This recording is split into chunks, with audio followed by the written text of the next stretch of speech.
Welcome back to part 2 of my Twister review. Now, where we left off, they're heading to Aunt Meg's house, and we get to see the damage caused by the Twister and how it's been established that the current warning systems aren't good enough, and that's why they need to get Dorothy in the air to take the readings to develop a better early warning system. And I'm going to tell you a story at the end of this, just something from my own personal experience. And yeah, warning systems are better at the time, but I want to kind of give you an idea of what it was like back in that period. Now, they end up, getting Aunt Meg out of the house, and Bill Paxton goes back in for her dog, and the house collapses just as he gets out. And I love some of the dialogue in this. She asks the paramedic as they're taking her to the ambulance, is she going to be okay? And the paramedic's like, she looks fine. We're just going to keep her overnight. And Aunt Meg, oh, nonsense. I'll drive myself in one of the storm chasers. Honey, your car is in a tree down the road. And she just, oh. And again, they just bring the most out of these small roles. I love the familiarity between the characters, and the storm chasers feel like one big family. When Bill Paxton shows up at the beginning, they're all, I'm glad you're back. I'm glad you're back. And it shows how many people those two breaking up affected. It essentially split up one big, insane family, which, yeah, they're insane. To be a storm chaser, you kind of have to be a little crazy to put yourself in these situations. Now, they figure out, because throughout the movie, we've seen a few attempts to launch a Dorothy, because they've had several of them, and they've just all failed. They've come to the conclusion the packs are too light, and that the balls themselves, the sensors, aren't good enough to get in the air. Helen Hunt staring at this wind thing her aunt made, and she's like, I know how to make Dorothy fly. So we see them cutting up soda cans and making like little windmill blades and attaching them to the sensors. In we get the F5, and there's a lot of great stuff. They load up the Dorothys on Bill Paxton's truck, and him and Helen Hunt go to launch it. The first one, and I promise I'm not going to get too much more into detail in the plot on this, the first one gets knocked over, and it just reiterates Dorothy's way too light. So they start following it, and they see Jonas Miller. He's in a good position to intercept the Twister, and they're like, give him info, because at this point, put personal feelings aside, put pride, put all of that. It doesn't matter. If he could get his version in the air and that data can create an early warning system, then oh well, he gets the credit. The early warning system's more important. And they tell him the pack's too light, you have to anchor it, sharing valuable information. And it's established throughout the movie, Bill Paxton just has a good instinct when it comes to these storms. So he tells him, it may shift, and if it does, it's going to fall right on you. Jonas ignores, and him and his driver get killed. Well, they decide, you know what, forget it. It needs to be heavier. We're going to set the truck on cruise control and let it ride into the tornado with Dorothy.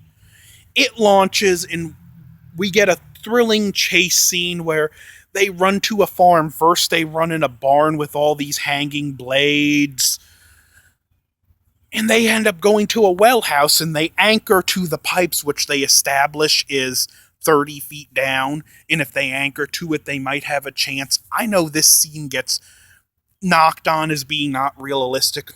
Well, one, I've never tried it. Two, a movie this entertaining, I'll suspend my disbelief.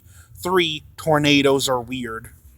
If you'd look, the house on the left is mine. The house on the right is my neighbor's. A tornado can hit destroy my house, leave my neighbors completely untouched. A tornado can go through your neighborhood, send your truck flying a half a mile down the road, and just move your neighbor's car to your backyard. But we get a great scene of them inside the Twister. The rest of the team comes up to meet them, and it's just one big happy celebration. And again, characters making the most of it.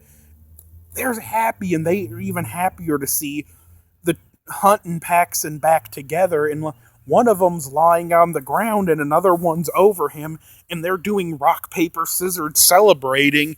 Then another one stands over the one on the ground and reaches down like he's choking him, and they just make the most out of the characters. The camera pans out, and you see the destruction of the tornado, just the path of how much damage it did, and it goes into the credits. Now, we get a piece of music written by Van Halen called Respect the Wind, and, well, this is where I get into my story. In 1997, when I was about 11 years old, at this point, I had already seen Twister and began a period where I was really fascinated with weather.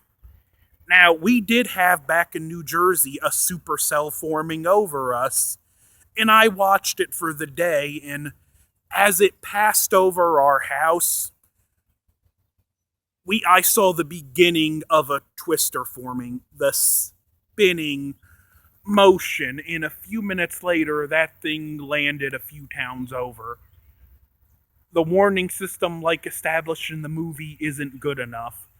In this piece of music, Respect the Wind by Van Halen, it plays in the end credits, and it shows through the weather, and you see some beautiful shots like this where it's not quite clear, but it's not exactly stormy, and you see just this storm cells forming and stuff, and it's this all-inspiring, beautiful, yet strangely just scary and ominous piece of music. And anyone that's seen what I seen or seen a tornado up close can relate to the feelings that piece of music, Respect the Wind, is getting across.